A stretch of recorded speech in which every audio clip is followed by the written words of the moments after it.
Eto na sila, ang nag-iisang masugid na tagahanga ni Nicole Yala, Chris Chuper! Kasama ang nag-iisang die-hard fan ni Chris Chuper, Nicole Yala!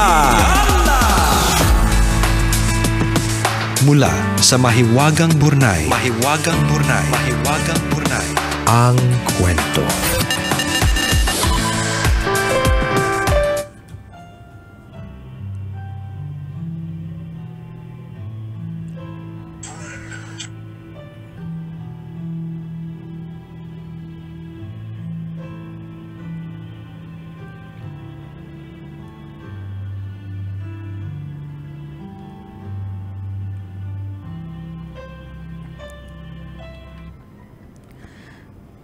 Dear Nicole and Chris, itago niyo na lang ako sa pangalang Daniel, 39 years old, mula dito sa Caraga region.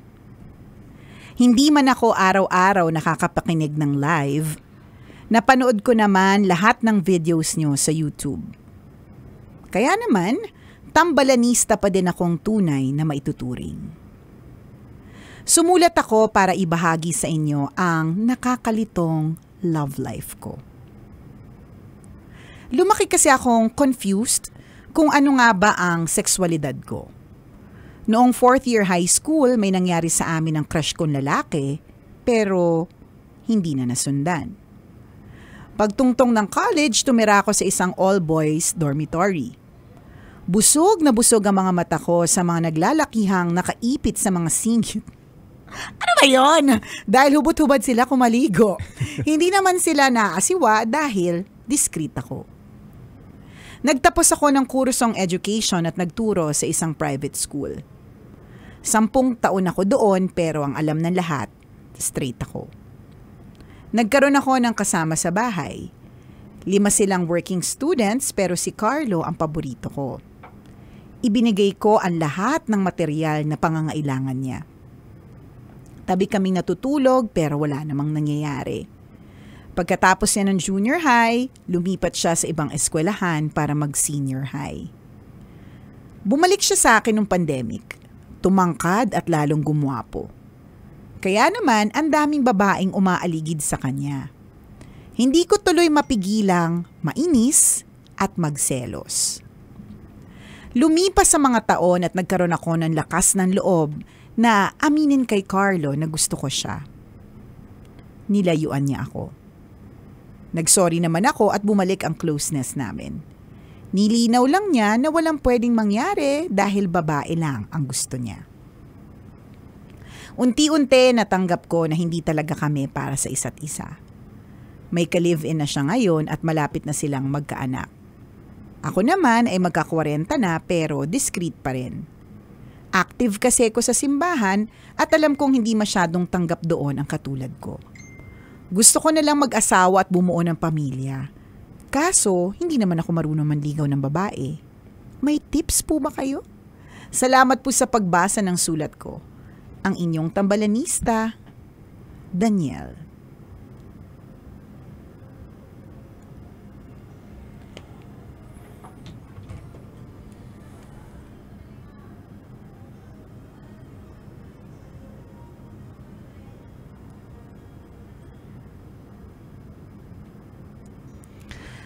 So Daniel, ang question mo, tips kung paano manligaw ng babae? Yung ba? So hindi na talaga lalaki, ganon? Ako yung na-confuse. Ako yung na-confuse sa sexualidad. Ako yung naguluhan at ako din yung nalungkot kasi ano yun? Ayaw na daw niya. Ang alin? Ng lalaki. Gusto niya na manligaw ng babae. Sinabi niya, Totoo ba? Okay, sige, kung ganon, kung sure ka na, paano nga ba manligaw ng babae? Kailangan pa bang i-memorize ang basic? Alam mo ano yung nagpapaano sa'yo? Nagpapa-fall in love? Ay, nako. Bilang isang babaeng bilang bida sa kantang Material Girl ni Madonna. Luma. Alam mo talagang matanda na kapag ka ang reference. Ang reference sa kanta, Tita Madonna correct, mo. oo. Ang reference sa kanta, ang reference sa ano tawag dito, sa singer, yan, Oo, 'di ba? yan. Madonna, 'di ba? Hindi ba pwedeng Beanie, Nicole? Talagang Madonna. Di si Madonna kasi yung may material girl, 'di ba?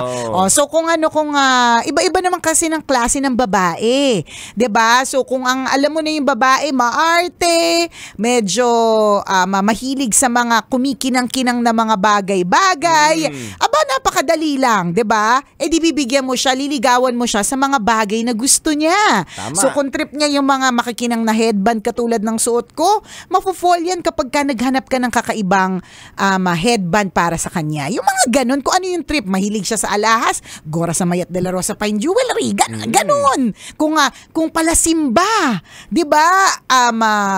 Bigyan mo ng nobina, hindi ko sure. Basta ibig sabihin, walang ano yung sinasabi mo lagi, walang one size fits all. Oo. So meron lang mga basic katulad ng basic generic na advice. Alamin kung ano ang gusto niya. 'Di ba? So kung ito ba yung tipo ng babaeng gusto niya, lagi siya yung nagkukwento, lagi siya yung bida, hayaan mo siya magkwento. Huwag kang maingay, makinig ka lang, 'di ba? Mga ganun. Yun ang basic, pero iba-iba kasi. So hindi kami pwede magbigay ng advice kasi hindi naman namin alam anong klaseng babae yung liligawan mo. Ano yung mga trip niya sa buhay. Basta ang mga basic diyan, alamin ko anong gusto. Ang basic advice dapat lagi mong tanggap na ang babae may toyo, ganyan, 'di ba? Nireregla 'yan, 'di ba? Kahit wala silang regla, yung utak nila parang may regla. Ganon. Yan yung regla. Yan din. Pwede din. May mga iba din ganon. 'Di ba? So yun yung mga basic na advice. Pero yung paano, hindi namin kasi alam kung sino, anong klase ng babae yan. So kung meron ka sanang sinabi na itong babaeng ito ay mahilig sa sports or mahilig sa pets, 'di ba? Or speaking of pet, kung halimbawa naghahanap ka ng pwedeng ligawan, ang pet lagi is yun yung na-realize ko, partner, it's always a great conversation starter. Yun yung So magdala ka ng ahas, di ba? Correct, di ba? Bakit ahas ang dala mo? Ganon. It's a great conversation starter. Oo, ano siya. Dala ka ng buwaya, di ba? Mga ganon. Nung minsan, magdalaga ka ng linta, di ba? Pwede. Nung minsan nga, parte, may nakita ko kasi, di ba, parang mga pet, di ba, usong-uso sa atin na, minsan nga, di ba, yung mga naka-stroller sa mall, hindi tayo sure kung bata pa yung nakalagay or pets. Ganon na siya kauso eh. So, one time, merong isang parang pet convention. So, dun sa mall na yon, ang daming may dalang aso, pusa. Kumbaga regular. May isa ko nakita, partner, ang dala niya talaga, ibon. Nasa stroller? Hindi sa stroller. Oo, partner, nasa stroller. Naka-cover nga lang. Akala ko, may mga alagang goldfish sa stroller. Meron din, partner. Hindi, pero Naka-leash. May collar. Nakakaloka. Reflectorized. Oo, para hindi mawala. At least hindi nawala. Hindi pa problema kung namatay. Diba? Pero yung nakita ko, partner, ang dala-dala niya ay ibon. Parang hindi siya, I mean, yung ibon, of course, hindi nakalagay sa stroller. Hindi siya nakatali sa stroller. Nakalagay siya meron siyang parang backpack na clear case. Tapos nandoon. Tapos yung mismong backpack, as in like meron siyang mga branches. So pang bird. Okay. 'Di ba? So conversation starter siya. Parang mag-uumpisa ka talaga ng conversation na anong meron? 'Di ba? Parang bakit Magpapapansin ka sa madaling salita. ganon? Yun yung napansin ko. Gamitin mo yung mga pets. Totoo. Wala ako. Mga basic na advice. Kasi kung halimbawa, first time mong wala. Yung aso namin, si King, celebrity nun pag nasa mall. Okay? So malaking poodle siya na sobrang cute. Na ang dami ko nakita na kung lalaki ko, dapat yun yung dala ko. Kasi ang daming babaeng yung titigil sila, partner. Tapos yung mga babaeng to may maganda, may itsura, merong sosyal, merong hindi. So, lahat ng klase ng babae. Tapos habang lumalapit yung mga babae, dapat nag-flex ka ng muscle. Yan! Ganon! Yan yung mga basic na advice namin sa'yo. Tapos pinapakita mo kung gaano katambok yung wallet mo. Ganon. Oo, kaya habang tinitingnan niya yung pet mo, di ba, namimigay ka ng pera sa daan. Ganon. O kaya pangdakot mo ng pupo, 1,000, di ba, charot. Hindi, ibig sabihin, para sa akin sabi ko nga grabe no, kung nauso lang to nung panahon na yon na nag-time na naghahanap ako ng jowa or tayo mga batang 80s and 90s and early 2000 naghahanap tayo ng jojowain. Hindi na tayo nakontento lang sa mga blind date. Yan po yung mga naabutan namin Kasi nung time na yon hindi pa uso yung pets na talagang madami yung may pet na correct. siya. Pero ngayon pag nakikita ko talaga, ito talaga yung way para may makilala ka talagang bago. Kasi magsa-start siya talaga ng conversation. Tuturo namin yung lugar kung saan maraming tambay. Punta ka sa BGC. Yan, ganun. Kung gusto mo medyo high-endish yung yung mga makakausap mo. True. Meron din naman yung mga saktuhan lang. Masa, meron din kaming alam. Meron, depende. Yan. So, yun nga hindi, ang mga magbibigay naming advice sa'yo, Kuya, mga basic lang, mga generic lang. So, hindi namin kilala. Baka ma-super advice kami. Ano pala yung gusto mong ligawan, allergic pala sa... Oo, nahahatching kapag nakakita ng balahibo ng pets. Diba? May ganun, So, paano na yung advice namin, diba? Yung ang dami sinabi, dami sinuggest. yung pala may hika yung ano mo. Mismo ikaw, Daniel, di ba may hika ka pala? Totoo, yung pala may hika ka, dami namin sinabi, diba? So, ano ba talaga? Pero ultimately, I think, dapat clear talaga sa'yo, hindi yung na-pressure ka lang kasi dahil dun sa nangyari kay Carlo na 'di ba na hindi pala siya para sa iyo, ganun. So ngayon parang nape-pressure ka na lang ba just because you want to, hindi ko alam. Malungkot 'yun Nalulungkot ako kapag ganyan na nape-pressure na lang. So yun muna yung iklaro mo talaga sa sarili mo. Yes, correct. Gusto mo ba talaga manligaw? Gusto mo ba talaga ng babae? Sure na ba 'yan? Yan muna yung klaruhin mo muna kasi yung panliligaw madali lang. 'Di ba? Madali kasi hindi naman napakahirap na kunin ang kiliti ng isang babae. Tingnan mo, ang isang misis, di ba talakera yan ng taon? Pero kapag ka binigyan ng mister ng pera, hindi ba tatahimik din? Di nakuha ang kiliti. Madali lang, di ba? Madali lang, ganun.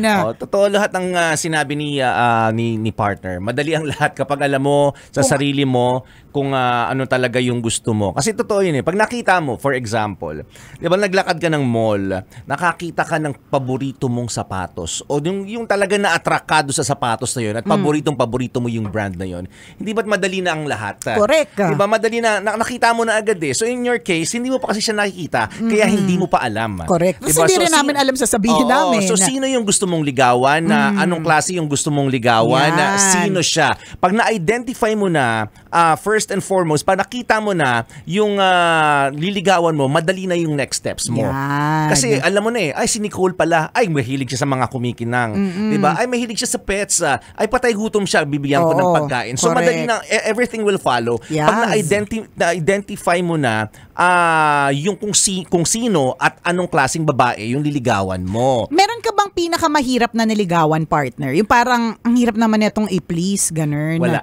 'Di ba? Kasi feeling ko nga pag na-knowing mo na laway siya. Laway lang ang puhunan nga minsan. Bakit iba yung naisip ko sa laway? Ibig sabihin, bola-bola lang. Kakausapin mo lang talaga siya. And minsan, kapag good conversationalist ka, yun palang puhunan mo na. May kakilala ako talaga, walang pera, hindi nga nagbigay ng bulaklak Pero napasagot niya yung babae. Dahil laway lang ang puhunan, sabi ko sa'yo. Ang galing makipag-usap. Ang galing ng dila. Yun ang sinasabi ko sa'yo. Dila ang puhunan.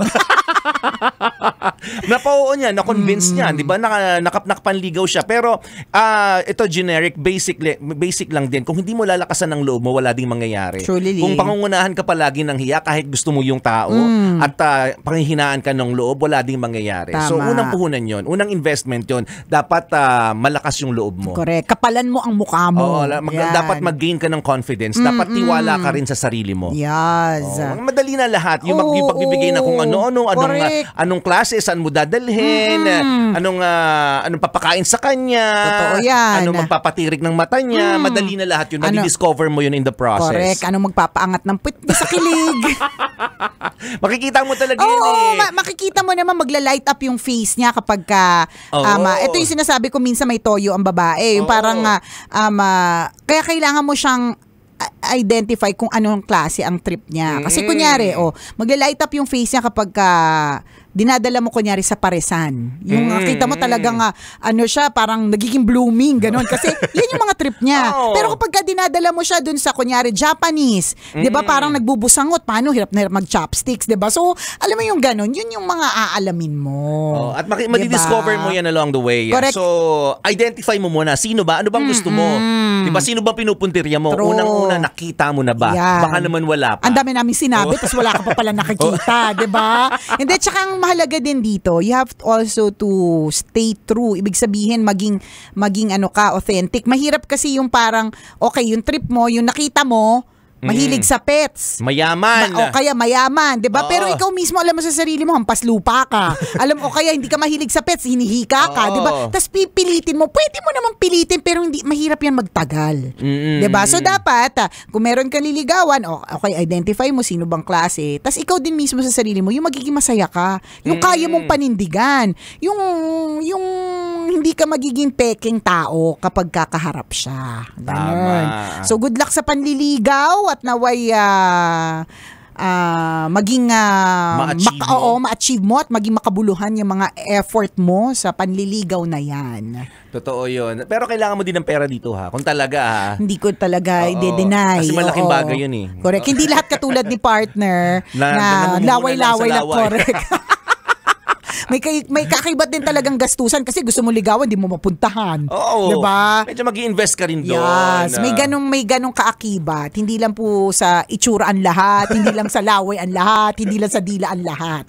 Honestly, meron din po talagang perang involved dito. Totoo yun. So good luck, Daniel, at sana maging truly happy ka sa iyong desisyon na manligaw ng babae. Carry mo yan. Madali lang yan. Correct. Kailangan pa bang i-memorize yan? Basic! Muli ako po si Nicole Yala. At ako naman si Cambio King Chris Chuper. Na nagpapaalala, walang matatag na relasyon sa malanding may determinasyon. Yun! Kailangan pa bang i-memorize yan? Love Radio. Basic!